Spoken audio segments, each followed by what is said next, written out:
Êtes-vous au courant de la situation des infirmiers aujourd'hui ?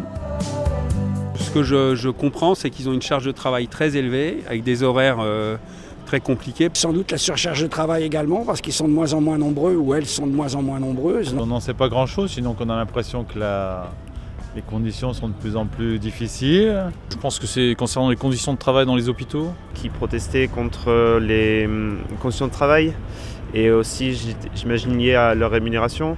Elles ont le sentiment de ne pas pouvoir faire correctement leur travail. Un manque de lits, un manque de personnel pour prendre en charge tous ces patients.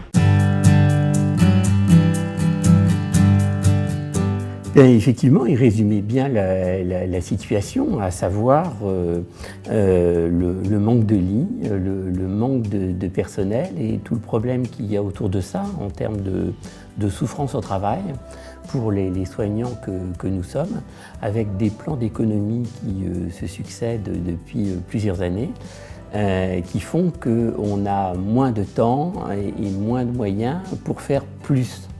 C'est ça qui est difficile à accepter, c'est-à-dire qu'on augmente l'activité parce qu'il y a une augmentation des besoins du fait du vieillissement de la population, de l'augmentation des maladies chroniques.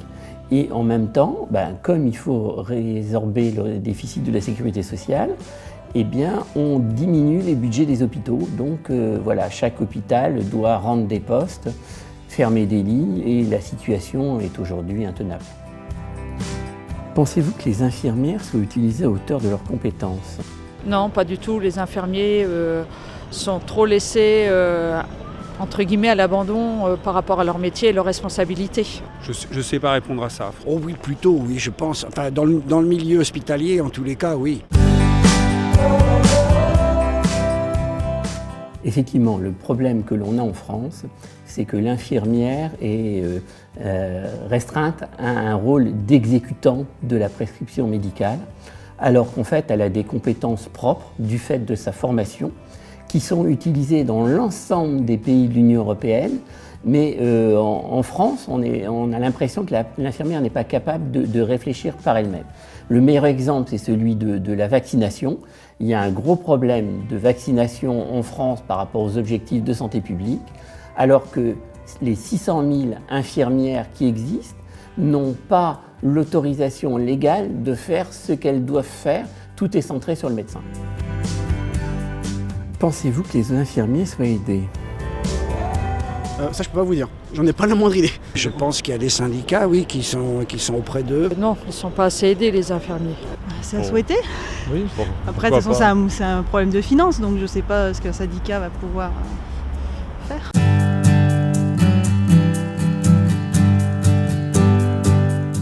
L'avantage de la CFE-CGC par rapport aux autres centrales syndicales, c'est qu'on est organisé comme syndicat professionnel. Donc il y a un syndicat des infirmiers, des kinés, etc. Et là, le fait qu'on soit un syndicat infirmier, c'est une vraie force parce qu'on peut enfin entendre la voix de la profession en tant que telle, parce qu'on est infirmière avant d'être salarié d'un hôpital, d'une clinique ou d'un établissement scolaire.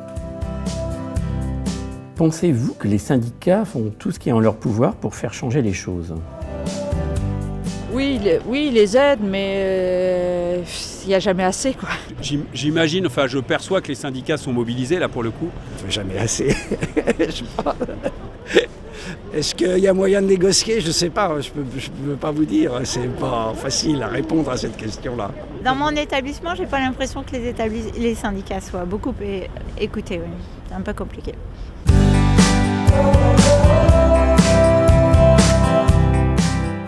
Déjà, il faut comprendre qu'un syndicat, ce n'est pas une entité qui débarque comme ça, ce sont des personnes. Et plus il y a de personnes, plus le syndicat est fort et plus les revendications peuvent passer. Or, le taux de syndicalisation en France est très faible et donc ça limite d'autant les marges d'action du syndicat.